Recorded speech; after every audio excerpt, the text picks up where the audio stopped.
Shields up, Iron Breakers. Rurikhan here coming at you with another video, and today I'm going to be bringing you my Switch X guide for Sunbreak. This video will not be replacing my original Monster Hunter Rise Switch X guide, because in that video I go over every single move and transition possible for the Switch X, whereas in here I'll be focusing on the core fundamentals of the weapon, the main combos I use during a hunt, and which switch skills I consider more valuable for each slot and why. It's also important to mention that I'll be using the DualShock 4 button layout in this guide because Xbox and Switch controllers use the same letters but position them in different places, which could lead to some confusion. There should be an image on screen right now showing you the different controller layouts which you can use as a reference in case you use different controller from me, and if you use keyboard and mouse, I'm afraid you'll need to figure it out for yourself, as I don't really do keyboard and mouse in Monster Hunter. Alright, let's get started with weapon fundamentals. What is the Switch Axe all about? This is a weapon that switches, as the name implies, between axe and sword mode. While in axe mode you'll have increased mobility and more flinch potential, as in the monster will flinch more often when you hit with your attacks, while in sword mode your mobility will be reduced, but you'll deal more damage as your weapons file will be active. More on that in a bit. Sword mode is limited, however, and therefore you'll need to switch between both modes in order to maintain a flow of attacks with the weapon, otherwise you'll risk running out of gauge and being forced into a lengthy reload. Sword attacks also charge an additional mechanic called the amped state.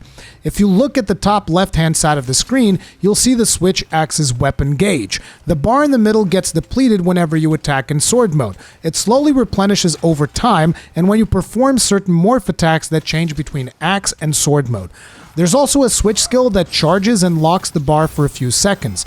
The arrow in that bar is the threshold you need to reach to be able to change into sword mode. If you fully deplete the bar, you'll be stuck in axe mode unless you perform the lengthy reload. The outline of the weapon gauge shows you your amped state progression. Remember, only sword attacks charge this. Once you reach amped state, all of your attacks, both axe and sword, trigger additional file explosions based on your axe file type. Amped state also allows you to perform the finishing discharge, which is pretty friggin' awesome. Now let's talk about files. Switch axes have the following file types: Power, Element, Exhaust, Paralysis, Poison, and Dragon. Power file is usually the highest damaging file as it scales with your raw damage and attack modifiers but takes the longest to reach amped state. Although in Sunbreak this is offset somewhat by the counter switch skill, which instantly puts you into amped state upon landing a successful counter, as well as the two-stage morph / combo, which greatly helps to manage your weapon gauge. So basically for optimal usage, this file type is a little more reliant on counters than the others. Element file powers up the element associated with your weapon when in sword mode. It will scale with elemental damage skills. You should only use this file type on monsters with good elemental hit zones. Check your hunter's notes. Exhaust file causes exhaust damage when in sword mode. It deals less damage than power files, but it charges to amped state faster and it can cause monsters to become exhausted. It also deals KO damage when hitting on a monster's head. Poison and Paralysis files do exactly what you'd expect. They deal less damage than power files, but charge to amped state faster and apply their relative status ailments in sword mode. Dragon file is kinda like Element file, but for dragon damage. So as you can imagine, mastering this weapon will involve knowing when to switch between the two modes to maintain a flurry of attacks to reach amped state as fast as you can in order to unload big damage on the monsters. This concludes the weapon fundamentals. Now let's talk about the switch skills. The first choice when it comes to switch skills is the forward overhead slash versus the forward slash. Now I'm not a Switch Axe main, so my opinion on this particular move is very surface level.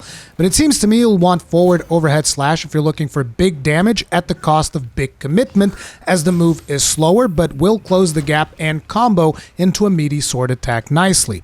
If, however, you're looking for a more agile playstyle, forward slash would be the way to go as it has less damage and less commitment. Personally, I tend to go for the overhead, which is probably one of the reasons why I cart so much when I'm playing Switch Axe. Finishing discharge versus compressed finishing discharge. Keeping with the theme of the previous switch skills, we're once again looking at damage and commitment. Finishing discharge takes longer but deals more damage. Finishing discharge during amped state also allows you to clutch to a monster's body part, which is pretty cool, but also extremely risky as you'll still take damage from monster attacks even if they don't knock you off. Compressed finishing discharge is faster, has a bigger area of effect, but deals less damage, and has the added bonus of launching everyone around you, so it's not recommended in multiplayer. Personally, I always go finishing discharge because I like the risky plays. Probably another one of the reasons why I cart so much with the switch axe. Man, this guide is teaching me a lot about myself. Wide sweep versus two-staged morph / combo. Here we have one of our new Sunbreak switch skills, the poorly named two-staged morph / combo. The main differences between these two is wide sweep deals more damage and moves you forward a little bit, whereas two-stage, I'm just gonna call it two-stage from now on, generates more sword gauge and amped state charge. To me, this is a no-brainer. I always go two-stage, and I'd love to hear from Switch Axe mains if anyone still uses wide sweep, and why. Invincible Gambit versus Soaring Wyvern Blade versus Wire Step. Let's start with Wire Step. This is a mobility move. In this footage, I'm using 2 Evade Extender, which does affect the move. It has a few invincibility frames, and I can imagine a few scenarios where this would be useful, but personally, I don't really care for it. Soaring Wyvern Blade is a great move that increases your amped state and combos very nicely with finishing discharge, so this is usually what I take. Invincible Gambit is an awesome move with hyper armor that has you just charge into the monster. I think in most scenarios, Soaring Wyvern Blade is more useful, but I'm considering using this move as a backup on Blue Scroll for monsters I'm struggling to find an opening. Potentially a good move to have alongside Compressed Finishing Discharge to wear a monster down and then swap the higher damage skills. Switch Charger versus Elemental Burst Counter. Now, Switch Charger is a fairly simple skill. It has a few invincibility frames at the start of the animation, it moves you in your chosen direction, and it charges your sword gauge. I keep it on the blue scroll and use it as needed. It's faster than the reload animation, so if you get locked out of sword mode, this is what you want to use. Elemental Burst Counter is awesome, but it's a little tricky to use since you'll need to use it well in advance to the monster performing its attacks. Couple that with the heavy animation commitment of some of the Switch Axe attacks, and it can get quite challenging. But the payoff is friggin' amazing. It's important to mention that this skill is essentially a stance that drains your sword gauge until you perform the counter. So you'll input right trigger and circle, and then press the right trigger at the correct time to land the counter. This is also a beastly wake-up move. You can place barrel bombs on a sleeping monster and just perform the counter on the bombs for massive damage. Now let's take what we've learned so far and talk about general use in-game. So now that you are armed with the knowledge of the core fundamentals of the weapon, the different switch skills, the Phial types, the amped state, the weapon gauge, all of that jazz, let's put all of that into practice and I'll tell you guys how I tend to play the weapon. Now first, let's look at the different switch skills that I'm using in this set. In the red swap scroll, we have forward overhead / finishing discharge, 2-stage, Soaring Wyvern Blade, Elemental Burst Counter. On the blue swap scroll, we have, if I actually manage to swap it around, forward / compressed finishing discharge, 2-stage, Invincible Gambit, and Switch Charger. Now, I believe that this is going to vary based on your skill, and I'm going to be straight up. I still am not as skilled as I would like to be with the Switch Axe. This is because obviously Gunlance is my main weapon, but I believe the more skilled you are with the weapon, the more time you're going to be able to spend in the red swap scroll. Having said that, there's nothing wrong with swapping to blue swap, because the idea that I have here is I actually use the blue swap for whenever a monster is giving me a hard time. I'm just going to go ahead, pop a couple of Invincible Gambits, and hopefully that will slow them down a little bit, because Invincible Gambits are axe hits that does, cause additional flinches and all of that stuff like we discussed earlier. And we also have compressed finishing discharge for a couple of quick hits on the monster if the opportunity reveals itself. But most of the time I'm going to be trying to be in the red swap scroll.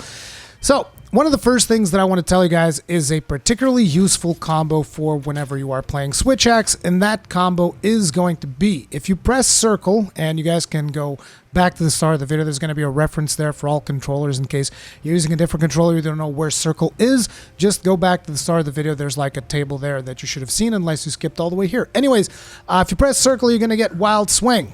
Now, the way Wild Swing works is there's a follow-up attack that you can do by pressing triangle, but you don't want to do it immediately after you do a Wild Swing because you're just going to get an overhead slash. What you want to do is you want to wait for the second hit of Wild Swing, because you see when you press Wild Swing, it's going to be 2 hits. Now, if you wait for that second hit and then you press triangle, you are going to get, not that because I messed it up, but you are going to get this. a heavy slam. Now, if you look to your weapon gauge, you'll notice that there are 2 arrows pointing up. And don't worry too much about the health. That has something to do with the build that I'm running. You don't have to worry about that. But you'll notice that we now have 2 arrows up. What that means is that we are going to have increased amped state generation. So if we swap the axe, we're going to deal more amp generation than if we were using if we were not using that particular buff. So, you know, it is useful if you are struggling to generate amped state.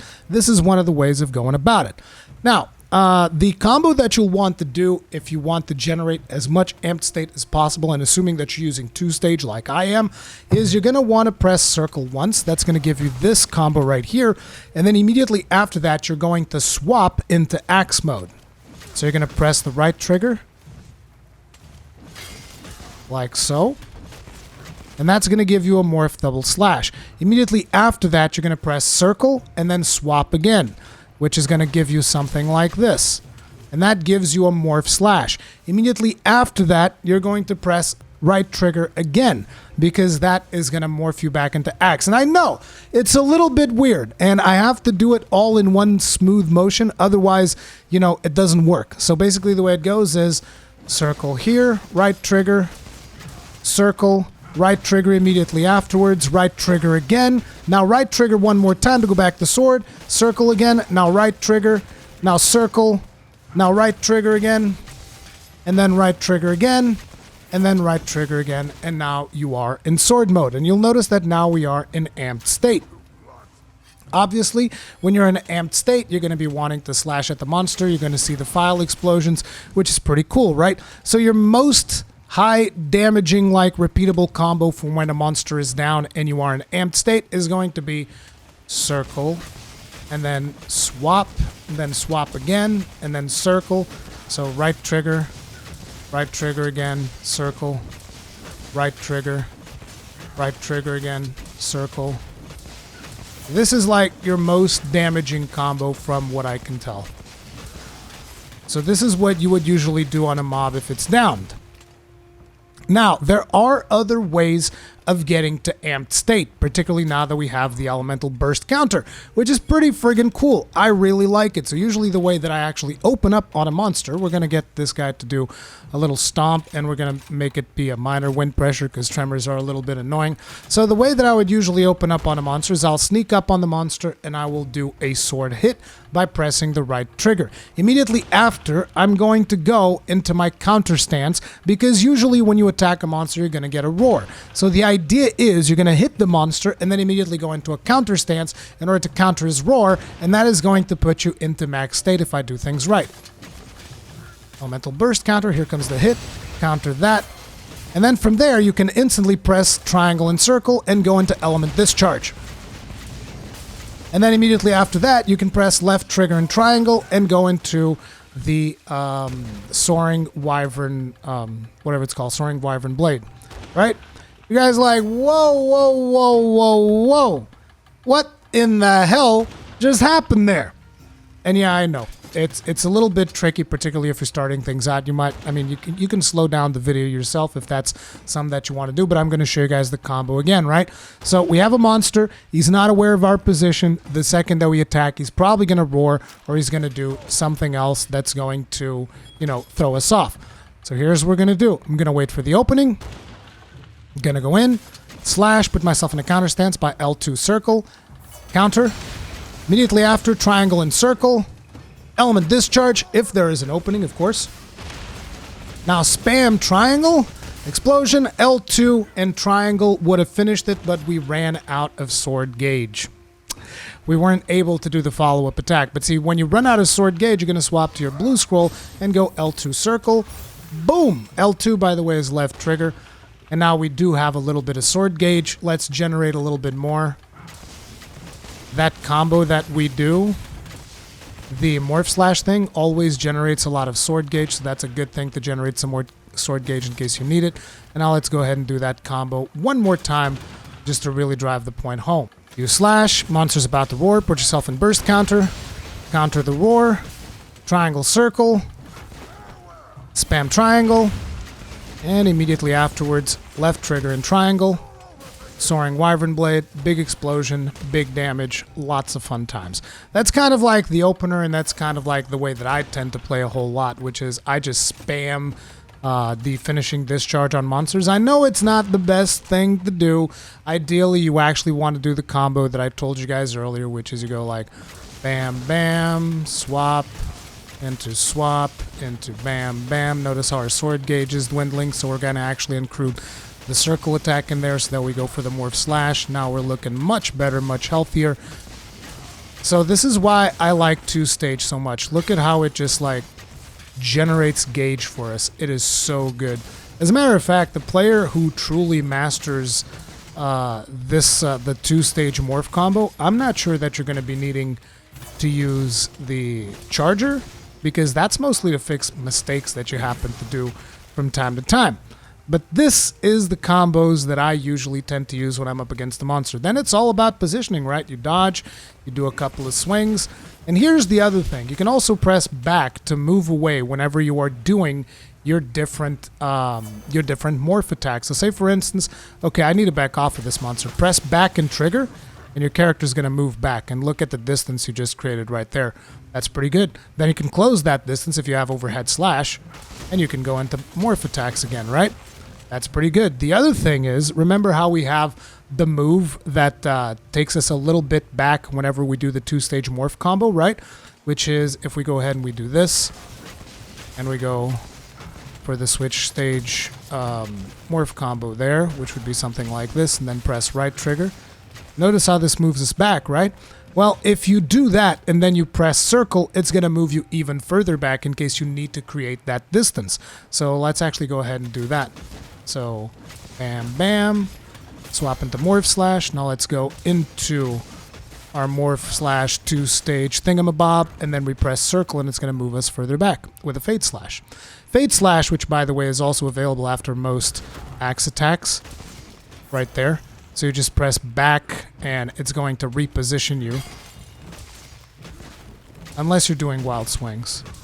You have to like finish the wild swings in order to reposition, but that's the idea. You also have moves that kind of just like push you back, and I go over all of these in my other guide video if you want to know every single like moment that you can do back moves and all of that stuff.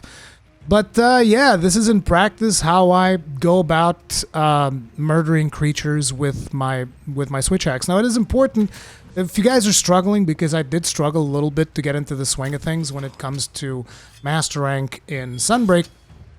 One of the key things that I would tell you to try and master is really practice the combo for the 2-stage morph combo, which is the thing where you go circle, then right trigger, then circle, then right trigger again, and right trigger, because this combo deals a ton of damage, sometimes positions you outside of the reach of monsters.